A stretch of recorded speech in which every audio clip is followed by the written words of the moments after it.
차수련 위원장님. 네, 안녕하세요. 예, 반갑습니다. 네, 반갑습니다. 예. 페이스북에 올리신 글이 화제가 됐습니다. 감옥에 5년씩이나 다녀온 선배로서 박근혜에게 노하우를 전수해준다. 이런 내용이었는데, 예. 네. 아유, 이, 차수련 위원장님 살아오신 삶을 보면 감옥 가실 일을 하실 분 같진 않은데, 이게 노동운동 하시다 가신 거죠? 네. 제가 노동운동을 하다가 감옥에 갔다 왔는데요. 예. 최근에 박근혜 그 구속영장 청구와 관련해서 계속 친박 국회의원들이랑 일부에서 산발을 하고 포성줄에 묶인 전직 대통령을 구속하면 되겠느냐. 예. 그리고 국격의 문제가 아니냐. 이런 예. 말들을 들으면서 좀 상당히 많이 고북하고 불쾌해가지고요. 예. 예. 그래서 이제 한마디로 풍자하는 차원에서 이제 글을 남기신 거죠. 예. 네네. 어쨌든 지금까지 박근혜라고 하는 사람이 네. 거짓과 가식과 허위와 기만으로 예. 국민들에게 눈속임하고 기만해왔던 기득권층을 개별하는 사람들이잖아요. 예. 네, 지금 이 사태까지 옴에도 불구하고 그런 데 대한 일말의 반성과 그런 거 없이 또 감옥 안에서조차 그런 외모에 대한 이야기로 구속영장을 기피하려고 하는 그런 것들이 너무 좀 한심했죠. 예, 사실 올림머리는 일개인의 어떤 외양 나아가서 여성 혐오 이런 문제를 이미 넘어선 것 같습니다. 일단 세월호 참사 당일에도 머리를 했고 세월호가 인양되는 그 날에도 사람을 불러서 머리를 한 점. 그래서 이게 굉장히 정치적인 문제가 돼버린 측면이 있는데 우선 이것부터 여쭙겠습니다. 세월호 당일에도 머리를 했다. 이 소식 접하셨을 때 기분이 어떠셨어요? 네. 저는 제가 한양대병원 노조를 할 때는 조합원이 1,300, 1,400명이었고요. 그렇죠. 보건의료 노조 위원장을 할 때는 저희 조합원이 한 4만 명이었어요. 근데 저는 1,300명의 대표를 할 때도 아침에 어떤 때는 세수도 안 하고 출근을 했거든요. 밤근무하고 퇴근하는 조합원들 만나서 이야기하고 이러려면 새벽에 들어가고 아침에 세수 안 하고 이렇게 오는 게 습관이 됐었고요. 4만 명을 대표할 때도 정말 누구 아는 지인 한 번 만날 틈이 없었어요. 머리도 정말 제대로 감지도 못하고 얼굴 화장이라는 걸 할 생각도 못하죠. 근데 그 절체절명에 그 수많은 사람이 죽어가는데도 올림머리를 하고 있다라는 게 정말 그냥 보통의 일반 사람으로서는 도저히 용서할 수 없는 일이죠. 그래서 사실은 이건 인간성의 문제이기도 하다라는 지적도 하는데 지금 박근혜 씨가 감옥에 가면은 이 올림머리를 할 수 있느냐 없느냐 이것이 하나의 어떤 이런 화제거리가 되기도 하고 그런데 우선 이런 질문이 좀 불편하실지도 모르겠습니다만 페이스북에 글을 남기셨으니까요. 아니 그 방법이 있다면서요. 사실은 감옥에 가면 바깥에서 들어오는 거는 모든들 다 목까지 들어가게 해요. 그래서 제가 2000년도에 구속돼서 서울구치소 갈 때는 알몸수색 인권 침해라 그래가지고 저희가 고소도 하고 결국 그거를 법적으로 판결도 받고 이렇게 했었는데요. 가면 모든 사람을 빨가벗겨가지고 모든 걸 다. 근데 그것도 공개된 장소에서 빨가벗게 하고 이랬어요. 그래서 제가 그걸 인권 그 문제로 고소하고 이랬었던 거거든요. 그러면 위원장님도 그런 인권 침해를 당하신 겁니까? 그럼요. 5번까지 다 당했죠. 그래서 네 번째 구속될 때 바로 앞에 사람들이 있는데 우리 다 앉혀놓고 다 앞으로 나와서 싹 다 빨가벗으라 그래요.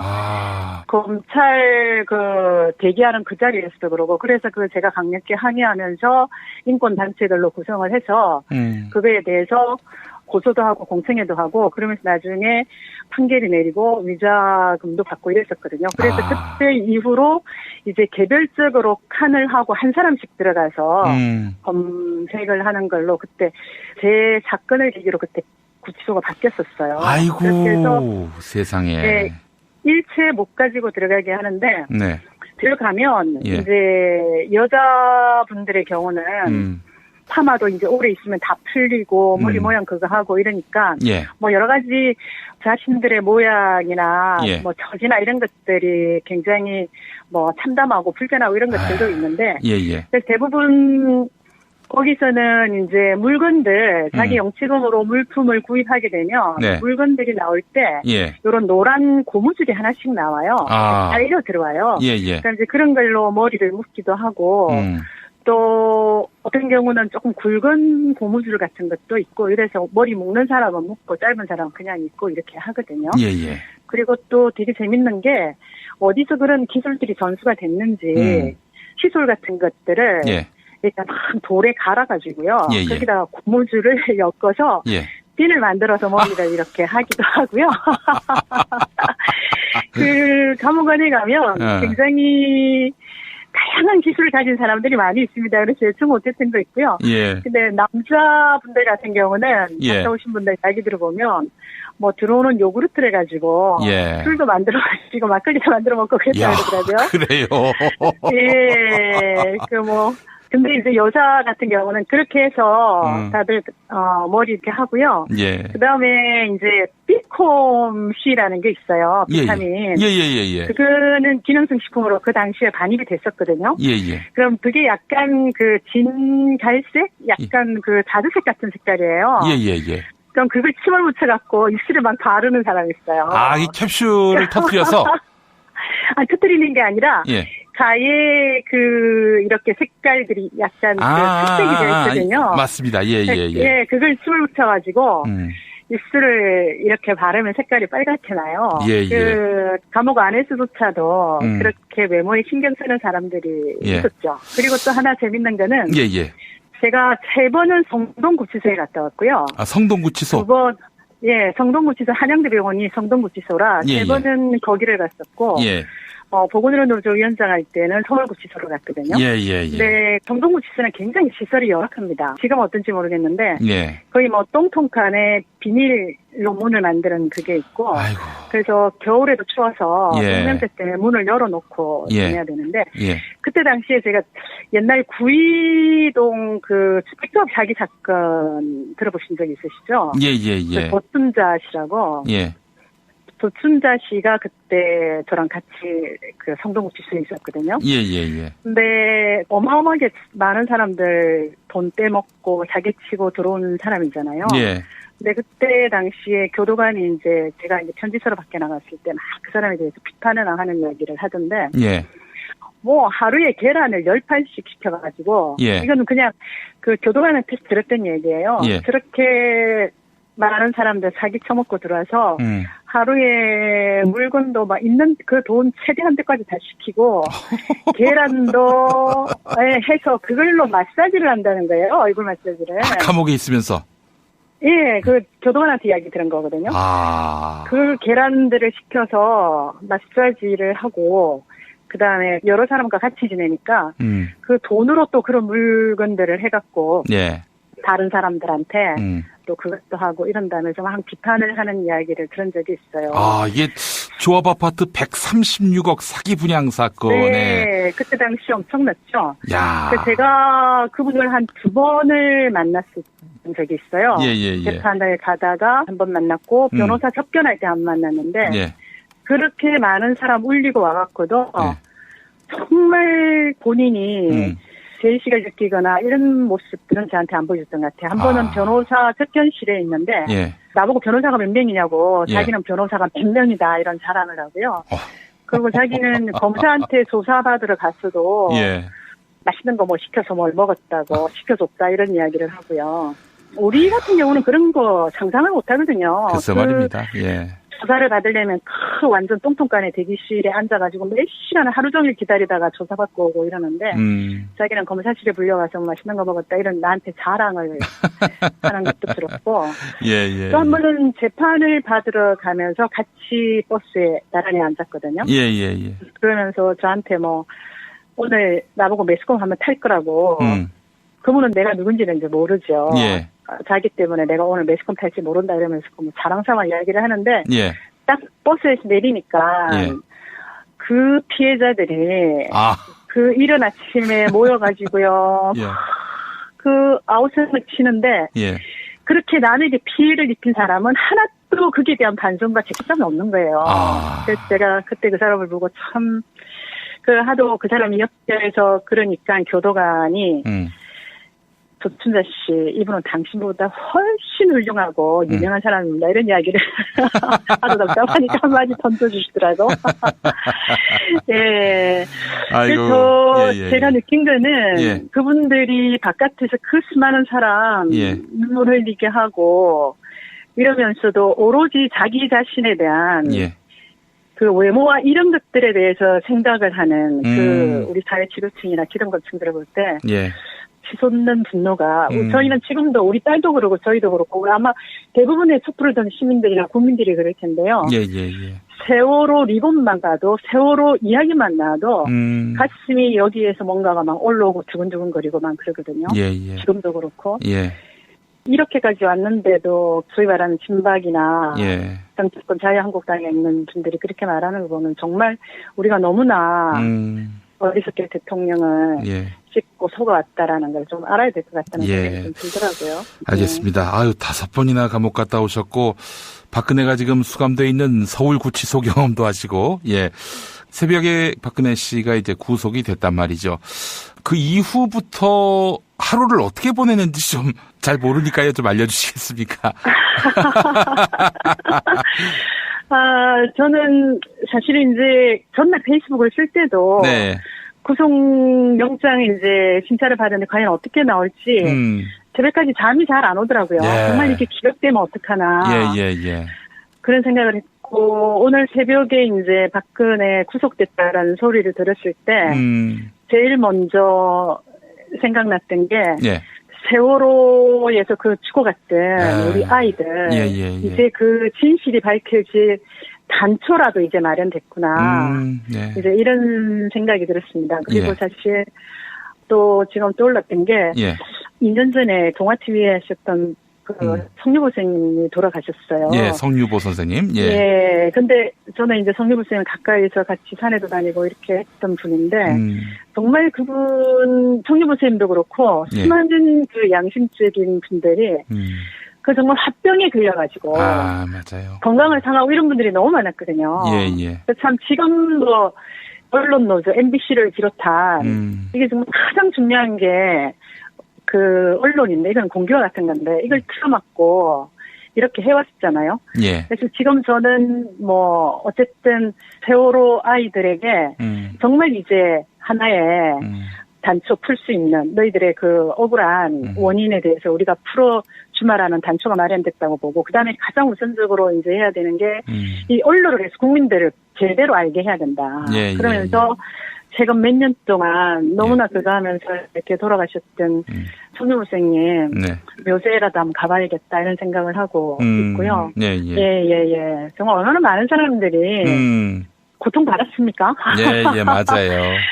참 마음이 심중했고요. 그다음에 또 하나는 굉장히 이제 우려스러운 게 지금 이제 우리의 촛불이 원하는 거는 정권 교체를 해서 지금까지 쌓여있던 그 박정희로부터 더 거슬러 올라가면 친일 잔재 세력들이 이 나라를 망쳐왔던 그것에 이제 임계점이 도달해서 이렇게 왔던 건데 이제 정권을 교체하고 적폐를 해소하자는 게 촛불의 영혼 아닙니까? 그렇죠.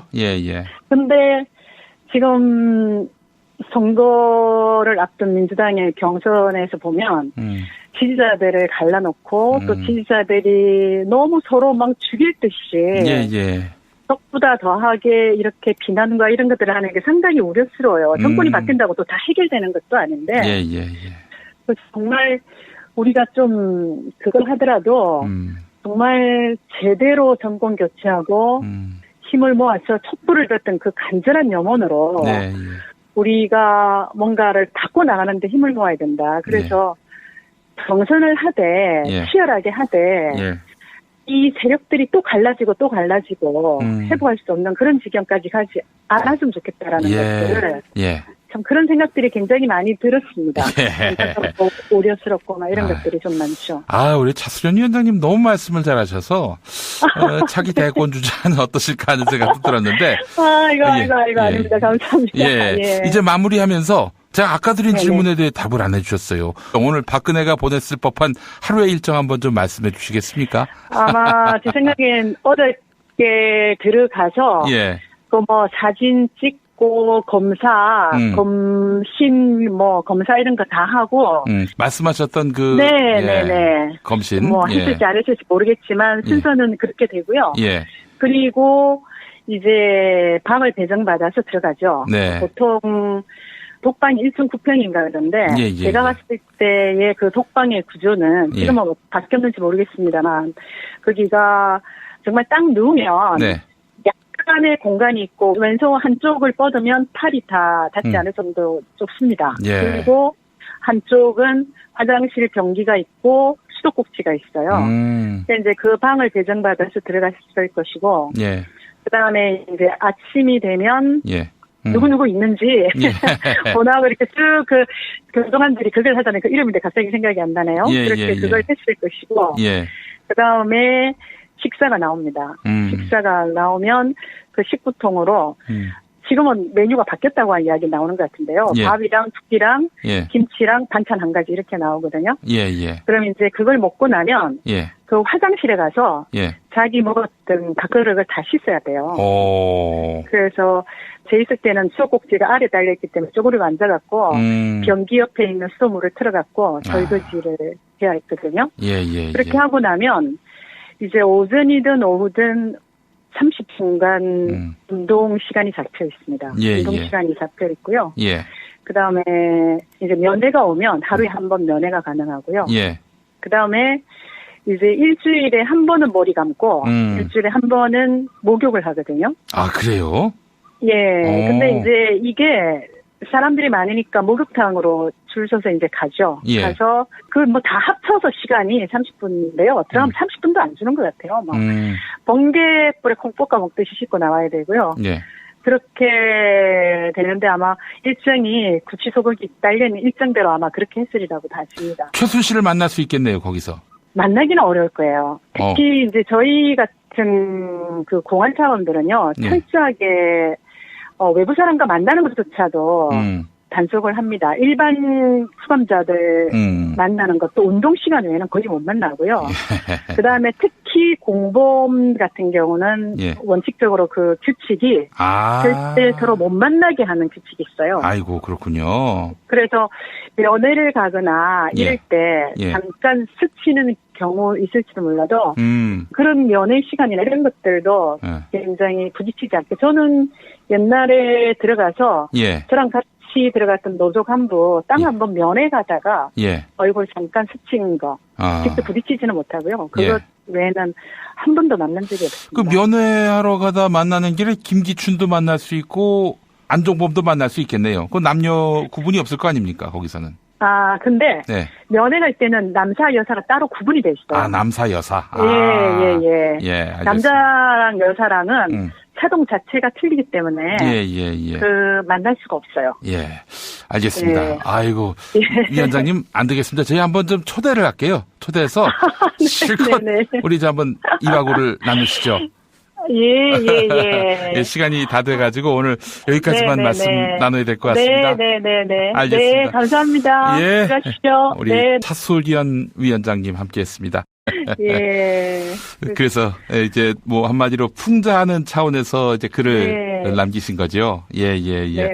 뭐 어쨌든 지금까지 박근혜라고 하는 사람이 거짓과 가식과 뭐 허위와 기만으로 국민들에게 눈속임하고 기만해왔던 기득권층을 개별하는 사람들이잖아요. 지금 이 사태까지 옴에도 불구하고 그런 데 대한 일말의 반성과 그런 거 없이 또 감옥 안에서조차 그런 외모에 대한 이야기로 구속영장을 기피하려고 하는 그런 것들이 너무 좀 한심했죠. 사실 뭐 올림머리는 일개인의 어떤 뭐 외양 나아가서 뭐 여성 혐오 이런 문제를 이미 넘어선 것 같습니다. 일단 네. 뭐 세월호 참사 당일에도 머리를 했고 세월호가 인양되는 그 날에도 사람을 불러서 머리를 한 점. 그래서 이게 굉장히 수많은 사람이 죽어가는데도 올림머리를 하고 있다라는 게 정말 그냥 보통의 일반 사람으로서는 도저히 용서할 수 없는 일이죠. 예. 그래서 사실은 이건 뭐 인간성의 문제이기도 하다라는 지적도 하는데 네. 지금 뭐 박근혜 씨가 감옥에 가면은 이 올림머리를 할 수 있느냐 없느냐 이것이 하나의 어떤 이런 화제거리가 되기도 하고 그런데 예. 우선 뭐 이런 질문이 좀 불편하실지도 모르겠습니다만 뭐 페이스북에 예. 글을 남기셨으니까요. 아니 그 방법이 있다면서요. 사실은 감옥에 가면 예. 바깥에서 들어오는 거는 모든들 다 예. 목까지 들어가게 해요. 예. 제가 2000년도에 구속돼서 서울구치소 갈 때는 알몸수색 인권 침해라 그래가지고 저희가 고소도 하고 결국 예. 그거를 법적으로 판결도 받고 이렇게 했었는데요. 예. 가면 모든 사람을 빨가벗겨가지고 모든 걸 다. 근데 그것도 공개된 장소에서 빨가벗게 하고 이랬어요. 그래서 제가 그걸 인권 그 문제로 고소하고 이랬었던 거거든요. 아유 그러면 위원장님도 그런 인권 침해를 당하신 겁니까? 그럼요. 5번까지 다 당했죠. 하하. 그래서 예, 4번째 구속될 때 예. 바로 앞에 사람들이 있는데 우리 다 앉혀놓고 예. 다 앞으로 나와서 싹 다 빨가 벗으라 그래요. 검찰 대기하는 그 자리에서도 그러고 그래서 제가 강력히 항의하면서 인권단체들로 구성을 해서 그거에 대해서 고소도 하고 공청회도 하고 그러면서 나중에 판결이 내리고 위자금도 받고 이랬었거든요. 그래서 그때 이후로 이제 개별적으로 칸을 하고 한 사람씩 들어가서 검색을 하는 걸로 그때 제 사건을 계기로 그때 구치소. 차수견 위원장님. 네, 안녕하세요. 예, 반갑습니다. 네, 반갑습니다. 예. 페이스북에 올리신 글이 화제가 됐습니다. 감옥에 5년씩이나 다녀온 선배로서 박근혜에게 노하우를 전수해준다. 이런 내용이었는데, 예. 네. 아유, 차수현 위원장님 살아오신 삶을 보면 감옥 가실 일을 하실 분 같진 않은데, 이게 노동운동 하시다가 가신 거죠? 네. 제가 노동운동을 하다가 감옥에 갔다 왔는데요. 예. 최근에 박근혜 구속영장 청구와 관련해서 계속 친박 국회의원들이랑 일부에서 산발을 하고 포정줄에 묶인 전직 대통령을 구속하면 되겠느냐. 예. 그리고 국격의 문제가 아니냐. 이런 예. 말들을 들으면서 좀 상당히 많이 고북하고 불쾌해가지고요. 예. 정치적인 문제가 돼버린 측면이 있는데 네. 우선 이것부터 여쭙겠습니다. 세월호 당일에도 머리를 했다. 이 소식 접하셨을 때 기분이 어떠셨어요? 네. 저는 제가 한양대병원 노조를 할 때는 예. 조합원이 1,300, 1,400명이었고요. 그렇죠. 보건의료 노조 위원장을 할 때는 저희 조합원이 한 4만 명이었어요. 예. 근데 저는 1,300명의 대표를 할 때도 아침에 어떤 때는 세수도 안 하고 출근을 했거든요. 예. 밤근무하고 퇴근하는 조합원들 만나서 예. 이야기하고 이러려면 새벽에 들어가고 아침에 세수 안 하고 이렇게 오는 게 습관이 됐었고요. 예. 4만 명을 대표할 때도 정말 누구 아는 지인 한 번 만날 틈이 없었어요.